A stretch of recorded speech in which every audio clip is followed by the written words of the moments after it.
Stunts are performed only after training. Please do not attempt anything you are about to see.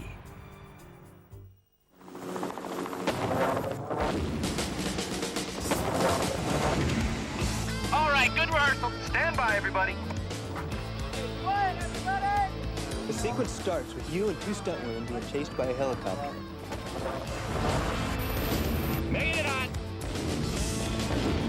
Cindy, Tracy here was going to double you today. She'll double you in all your explosions and your 2 big jumps.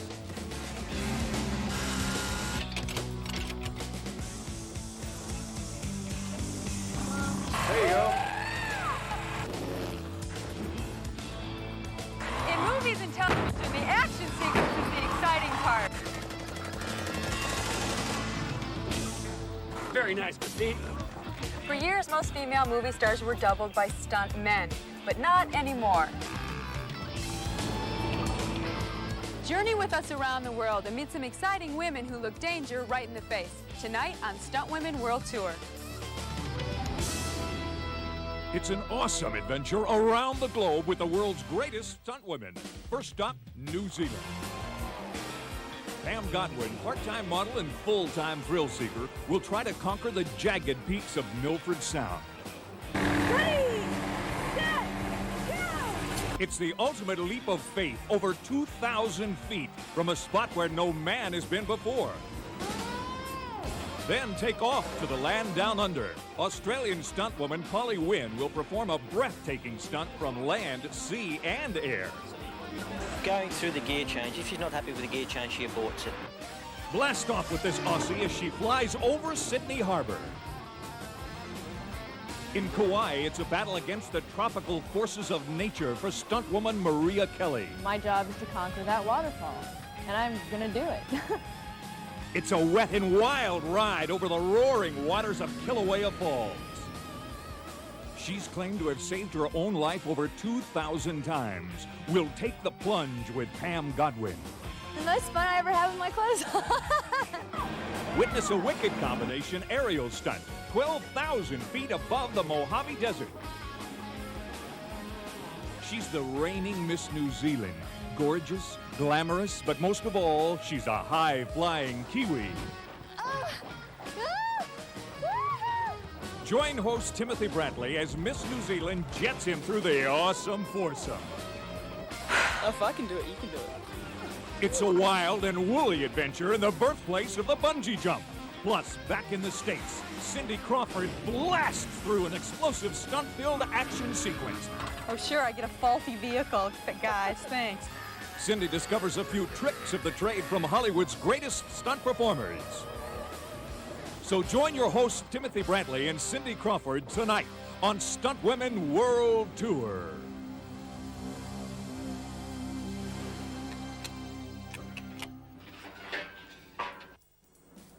This is Jeff Haberstad. He's the stunt coordinator for Stunt Women World Tour. On set, he's in charge. Tell us exactly what you do for this kind of a thing. When we're creating an action sequence like yours today, safety, yours and the stunt woman's, is our first concern. The director, he wants this. I say he can have that. We mix it all up and we produce the most exciting sequence possible. So what's the difference when we're on location? The location really is the only difference. We try and combine an exciting stunt with an exotic, fun location. The first stop on our world tour is the most spectacular setting in the South Pacific.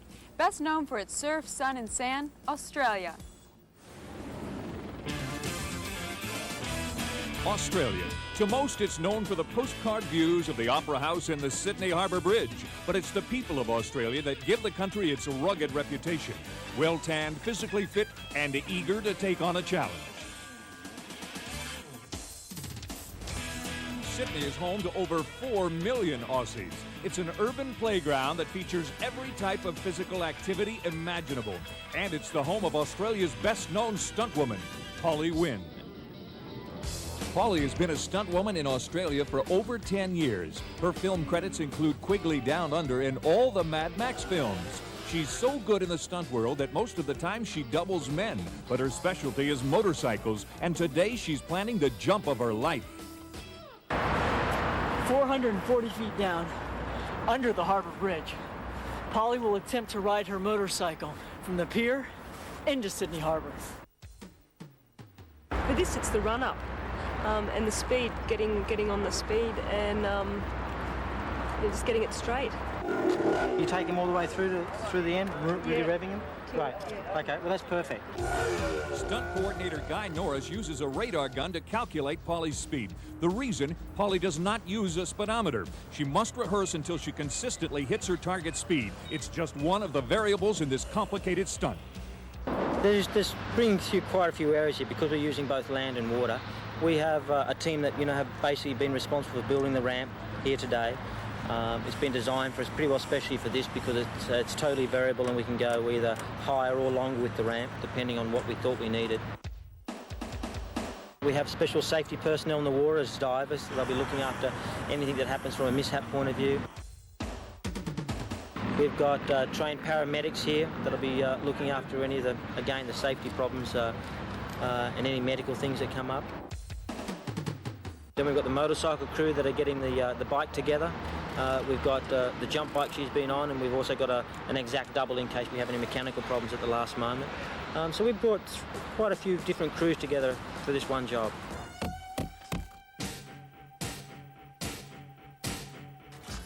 The Australian stunt team was most concerned with the barge, which was the landing zone for Polly.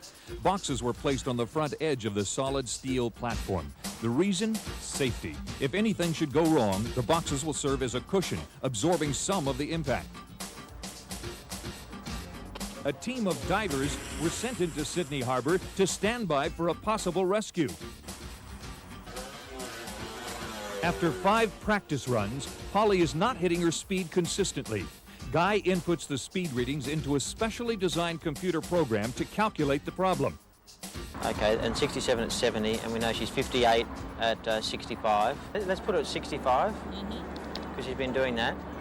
Okay, and let's see where that puts her. Please. Excellent. Polly must hit 65 k's per hour for a perfect landing. Too fast, she overshoots the barge. Too slow would be disaster. The steep incline of the road is causing the inconsistency, but Polly decides she'll go for it. She'll be concentrating on, going through the gears nice and smoothly. She'll be hitting the ramp 4th gear mid-range. The road's not flat. Over a run-up distance of 200 feet, it drops off over 25 feet. Once she's off the ramp, she'll be concentrating on a nice landing. Everything is set. All safety personnel in place. Polly is ready for her stunt. Okay, roll cameras. Stand by. Everyone out of sight. And action.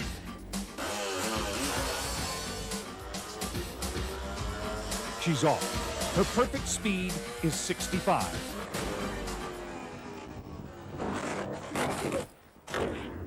Woo! All right.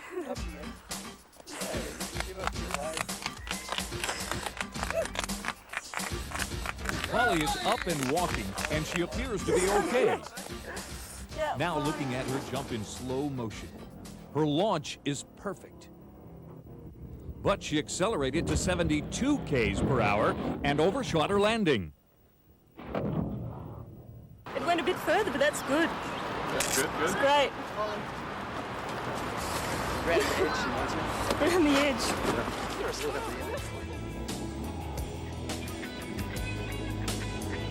High-flying Australian stuntwoman Polly Wynn. Congratulations on your flight into Sydney Harbor.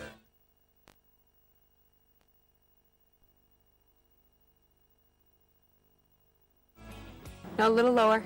That's perfect. This is Tracy, my stunt double. Tracy, your driving is amazing. Thank you. How did you become a stunt woman? Because of my background in rodeo and motorcycles and being athletic, a production manager friend of our family's helped me out. Do you specialize in certain areas? I do a lot of different things. Car work, horses, motorcycles. Pretty much to keep busy, you have to be able to do a lot of different things. But what's your favorite?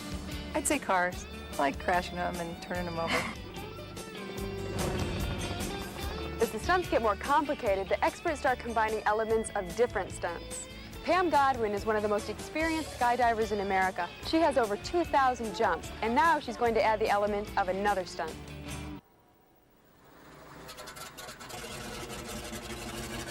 Freedom.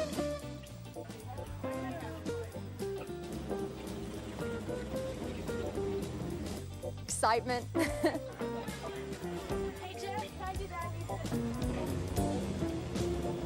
The best thing you can do is just not panic.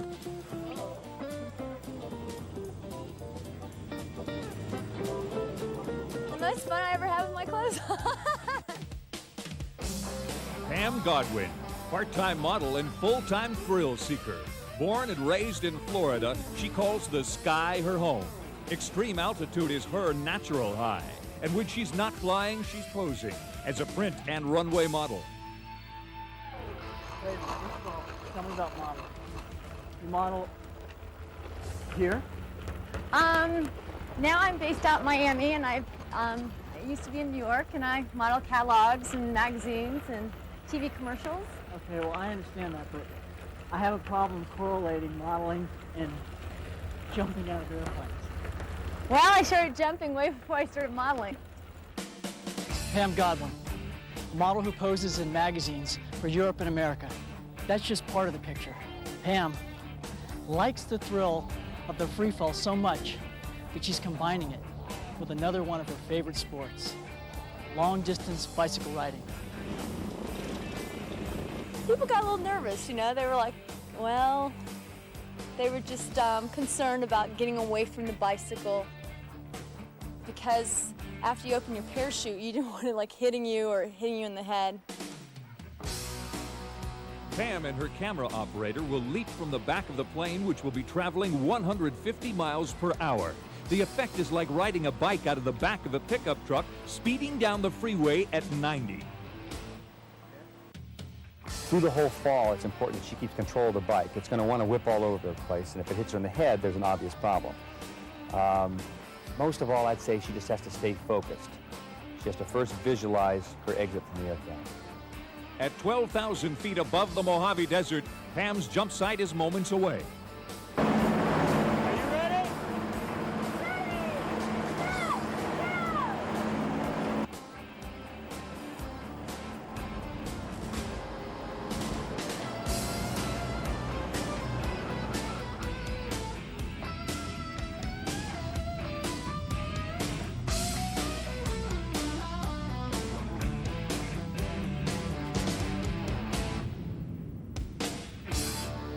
This bike's in critical condition.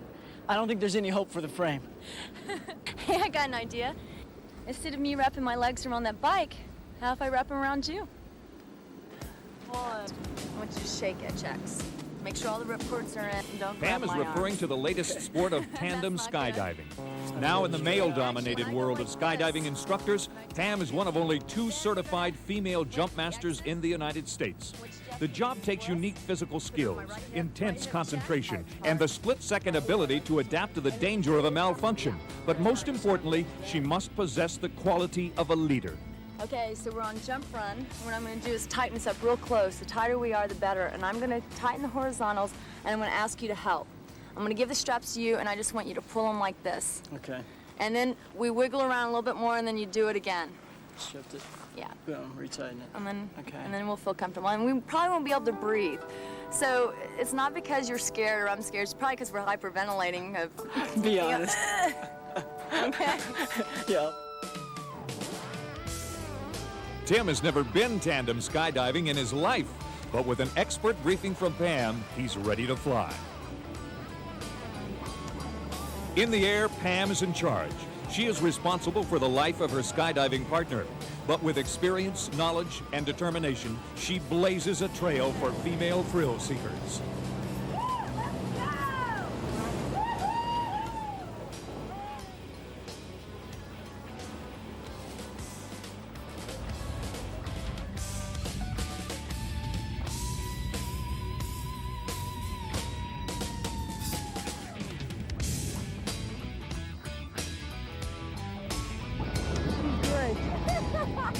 I just saved the slide putt. Actually, you pulled. You did great.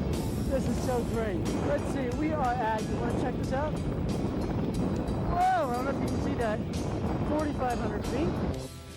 For a first-time skydiver, the experience is intense. But for Pam Godwin, the ultimate test of her skill and courage waits in the adventure capital of the world, New Zealand.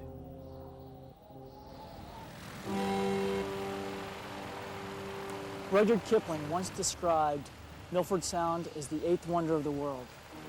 With just one look, you could feel its quiet beauty and immense natural power. Here, Pam Godwin will face the biggest challenge of her life, base jumping 2,100 feet into the freezing waters of Milford Sound. But first, she must conquer that cliff. Towering 4,000 feet above Milford Sound is Lion's Head. The sheer face of the mountain has been a stopping point for Milford boat tours. It's a location that has been seen by thousands of people, but not one single person has ever set foot on the mountain. The only way to get on the cliff is by helicopter. An aerial survey showed that there was a perfect jump site 2,000 feet above the water. The problem was how to get Pam there. If the choppers unloaded her and her safety crew at the top of the mountain, they would then have to rappel 2,000 feet. The option was a 14-inch ledge 80 feet above the jump site. The chopper pilots will have to balance the helicopter on one skid. The safety crew and Pam will then have to walk along the skid to the site. When we get up on the cliff, there's no rush. Dennis Edgerton, the lead chopper pilot, together with Gavin Wills, the chief mountain guide, gave instructions to all stunt personnel to be stationed on the cliff. Once you're on the skid handle established there, the guide will unclip you. So that even if he does want to, if there's a bit of wind, for example, and he wants to, once you're on the skid, he'll quietly fly away with you on the skid if necessary. Look at me, and when I'm ready, I'll give you a nod, an eye contact. Make sure you get that eye contact, and then just slowly ease yourself onto that skid. So, like, don't grab it and jump on. From sea level, Pam's platform is just above 2,100 feet.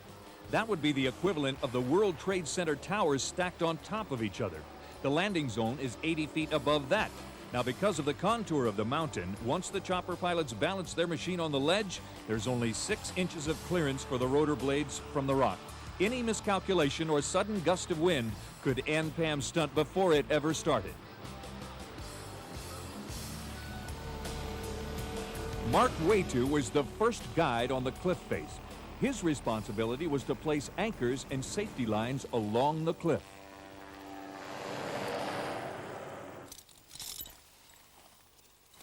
Oh, it's pretty outrageous, I suppose. Really.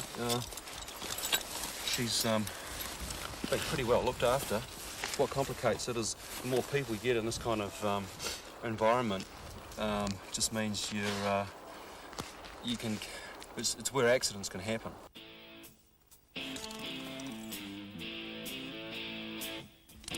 Once the safety lines were in place, it was time for Pam and her stunt coordinators to survey the site before the actual jump. Her first challenge, getting out of the chopper. A cold blast of wind forces the chopper pilot to back away. The reason? A safety zone made of wood was chopped away by the rotor blades. This safety zone is just 2 inches from the solid rock face. Easing back in, Pam lands safely to survey her jump site.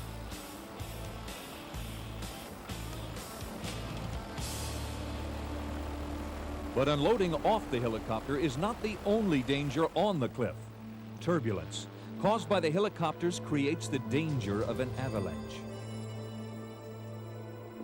Our cameras captured this dramatic footage of an avalanche precariously close to Pam's jump site. With this added threat of danger, our guides were on a constant lookout for avalanches, in addition to keeping an eye on fast approaching storms and the slick conditions of the cliff.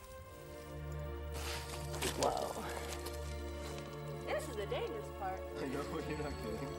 The launch is really precarious. You know, it's get into position, get everything right, and go. Once that happens, we'll get Pam into position, and when she gets there, she's going to be ready, and away she goes. Parachutes don't always open straight. It's always a little bit of the cut of the cards when you jump off any. It's like doing anything else, you know.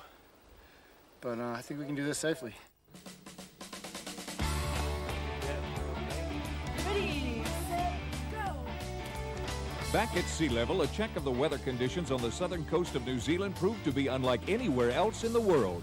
To simulate wind and air currents on the mountainside, Pam made practice jumps out of a helicopter from 2,000 feet.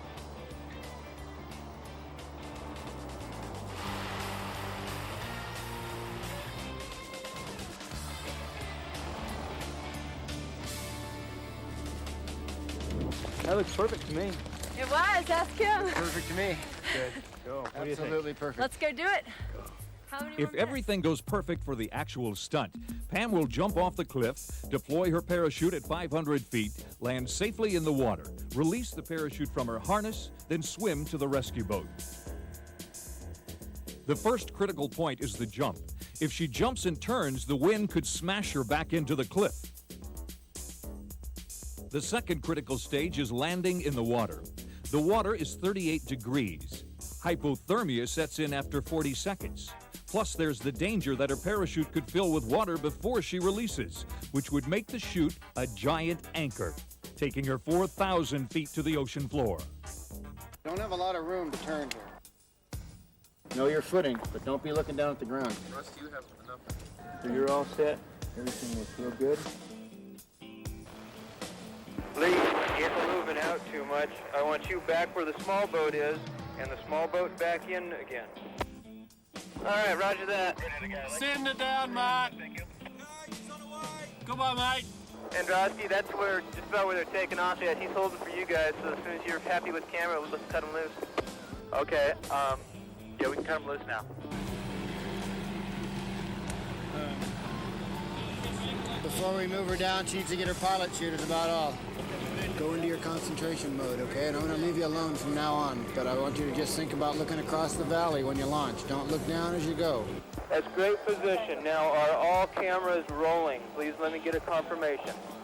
Okay, all cameras are rolling. Okay, at this point, 15 seconds or more, no more talk on the radio. As Pam stares danger in the face, she makes a last-second decision. She feels that the selected jump point is too slick with melted ice and snow. She chooses to jump from a spot 2 feet behind the edge of the cliff. This decision compounds the difficulty. Her free fall will be dangerously close to the jagged face of the mountain.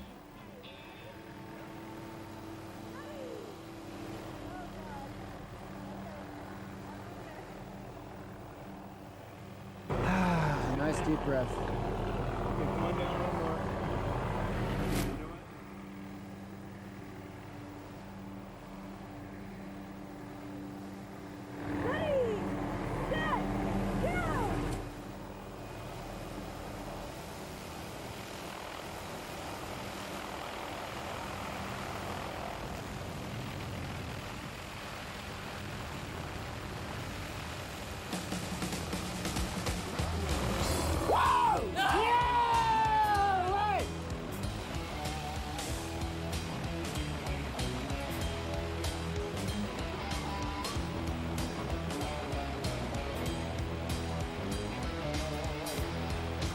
Stage 1 is a success.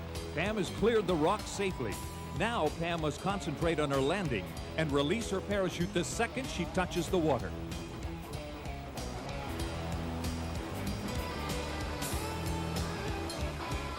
A perfect landing, and she's deployed the chute. Pam is the first person to ever jump off the 2,000-foot cliff at Lion's Head. I didn't notice the cold. After I left, the cold was out of my mind. I just, you know, at that slow speed, your pilot chute deploys slower because with faster wind, it catches and goes. So this time it took a little bit more time, and I know how long it takes than my pilot chute. So I looked over and went, hey, what's happening here, you know? And then it opened, and then riser's thing was on heading. Got the toggles, but the farthest feeling, it was awesome.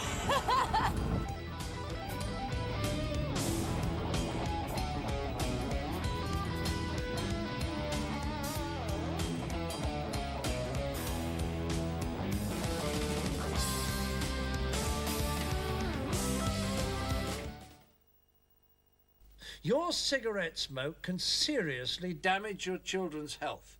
It can aggravate asthma and increase the risk of chest infections. So give it up now.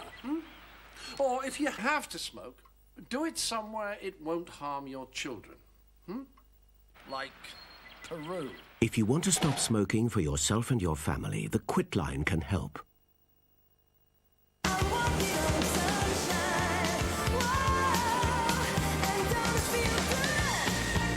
your first choice holiday now. New Zealand is a rugged nation comprised of thousands of islands. The southernmost are snow-capped peaks that serve as the departure site to Antarctica. From there, New Zealand stretches north to the tropical islands near the equator.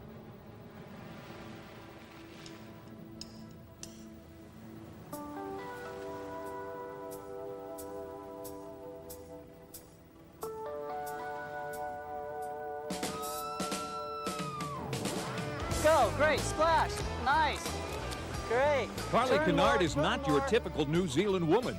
She was born and raised on the South Island. She is a college student studying psychology. For extra money, she models part-time. But for the next year, Carly will travel the world representing her country as Miss New Zealand.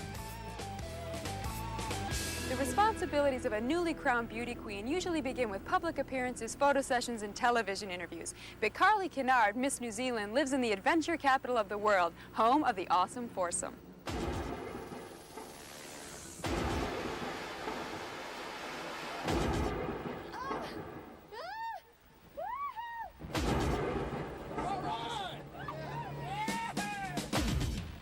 The awesome foursome is like a Sunday stroll for your average New Zealander. And it's just one of Carly's duties as the reigning Miss New Zealand to show visitors the true meaning of thrill-seeking. She starts in a jet boat reaching speeds of 40 miles per hour. Carly's just fallen out of the boat. First thing she does is grabs the rope and holds on. The first thing we do, just hold it right there, Carly. First thing we do, take her paddle off her, because it's worth 20 bucks. All right, check it for any damage, it's all right. The whitewater rafting in New Zealand is an aquatic e-ticket ride. There are different levels to rapids for whitewater rafting. A level 1 is like your swimming pool. A level 5, a New Zealand favorite, is the most outrageous. And yes, this is a level 5. Kiwis like a thrill, put it that way. Anything crazy they can do, they'll do it, you know what I mean? As if to other countries come here and they think we're crazy, you know, because we do stupid things like this, diving off bridges, you know. The ultimate bungee. If I can do it, you can do it. 25 stories down. Where's the parachute? Skipper's Canyon. Yes. The birthplace. Tension definitely mounts. The ultimate Go. bungee jump.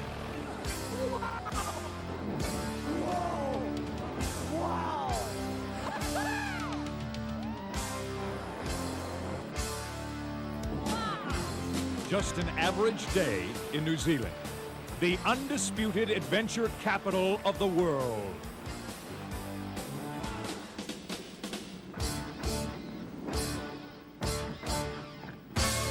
Okay, at the end of the sequence, just back up to here, and I'll jump over you to the black bike. Are you serious? This is Gary. He's coordinating the vehicles, and he's going to jump a motorcycle over me. So exactly how fast will you be going? Well, it's a fairly small jump, probably about 25. Okay, I think I can do this. I have confidence, mainly because Gary once held the world record for a motorcycle jump. Right now, let's jump to Ireland, where stuntwoman Janet Orcutt is planning on setting her own world record, a high fall from exactly 200 feet.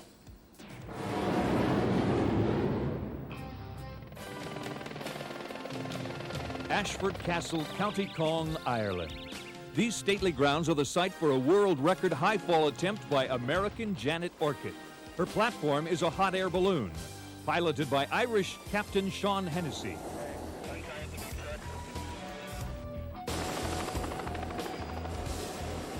You're locked on at 75, right? In the final moments before her attempt, Janet must gauge the exact time to jump. If she misjudges the wind and the balloon shifts a few feet in either direction, she can land incorrectly or miss the bag completely. There you go. Yeah, to me that looks like it's real. You really set really well. Everybody hold right there.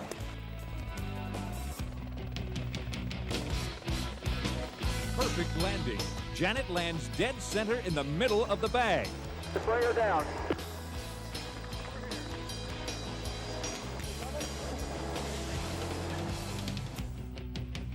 I'm okay. Nice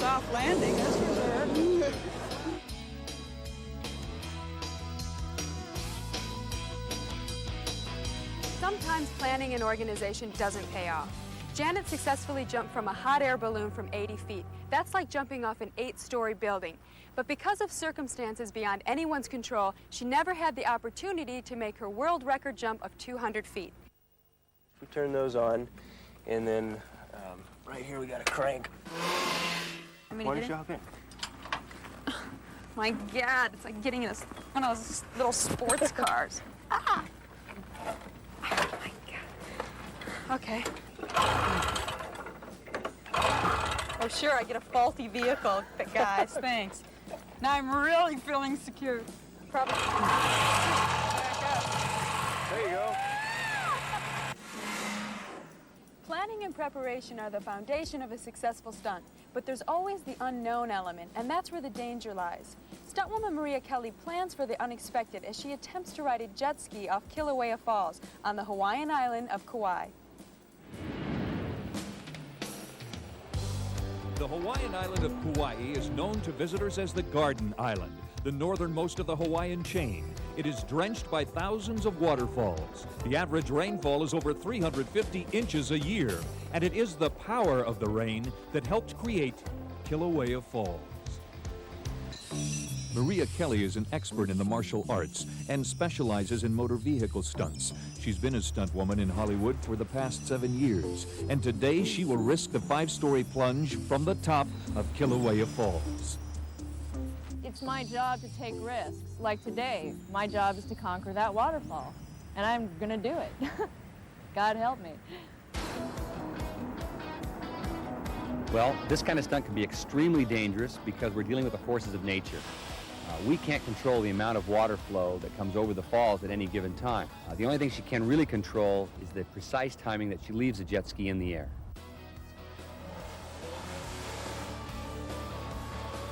The speed of the jet ski at the point Maria jumps the falls is critical. If she goes too fast, she could land in shallow water. Too slow, she'll hit the rocks. There is no speedometer on the jet ski, so she must make repeated practice jumps to feel the speed.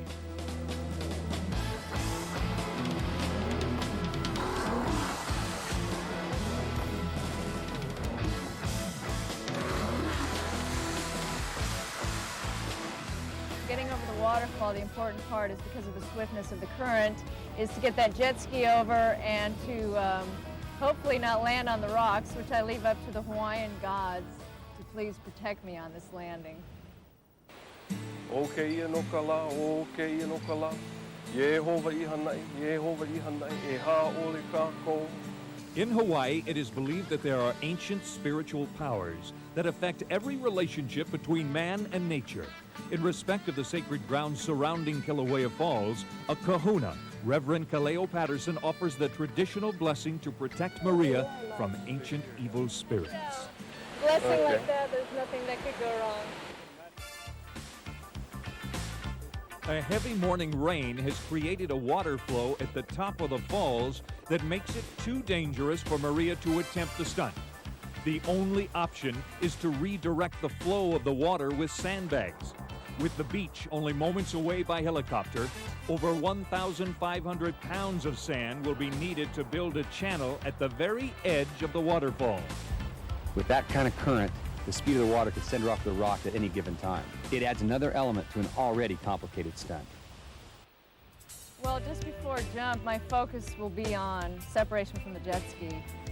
I mean, the worst thing that can happen is the jet ski landing on me or myself landing on rocks on impact, which is when you hit the water, or recoil the jet ski back up as I'm coming up for air. The stunt is completely planned out, but even the best stunts, there is always something that can go a little wrong, which actually makes it look real, and the bruises and the extra pain are worth it. Kilauea Falls. Rocks are everywhere at the bottom. She has to have a precise landing. And at the top? Sun look good there, Jeff. Bowden, sun look good? Sun is perfect. Okay, 10 seconds. Everything is in place. Maria is ready. Divers and safety crew are set. Okay, here we go, and action.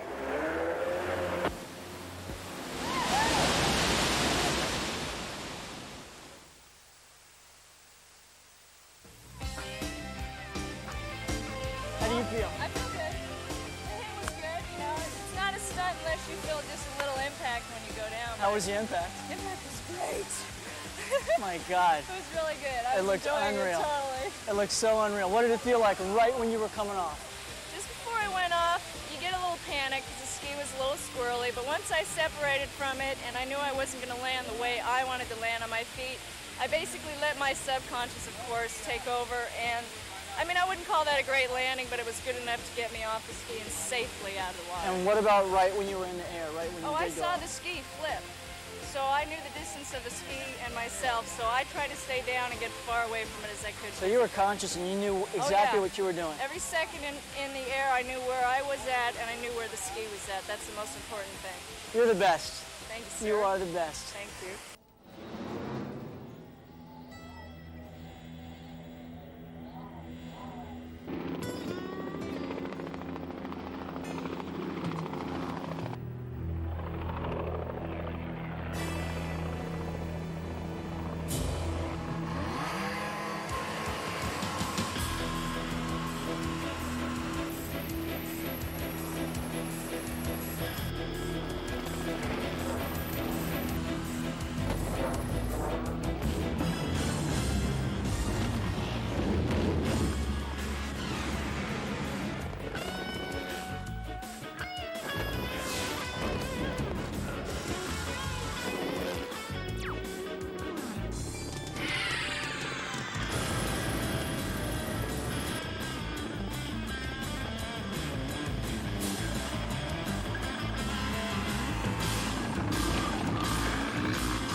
That's a wrap, everybody.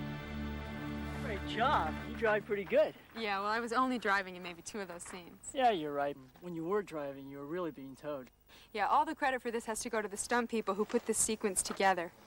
And to all the pros in Australia, England, Ireland, Kauai, here in California, and to our friends in New Zealand. That wraps it up for this edition of Stunt Women World Tour. I'm Cindy Crawford. And I'm Timothy Brantley. And we'll see you next time.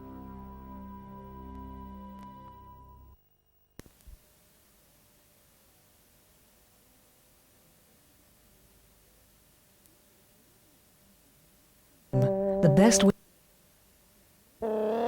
is to go to the specialists, People's Phone, and check which tariff will be cheapest for you. For your nearest People's Phone showroom, call 0345 10 11 12. Bakersfield PD are on full alert for a VIP visitor in half an hour. That's after the final bulletin of the series. From GlobeLink News. Get close as you can, Jerry, that's it. And it is the construction of this conveyor belt which has so infuriated local residents. They... For goodness sake, Jerry, what's the matter? Oh, well, never mind your arm. Point the camera at me. We'll turn it into a tracking shot. And it is the construction of this conveyor... Oh, forget it. I look ridiculous.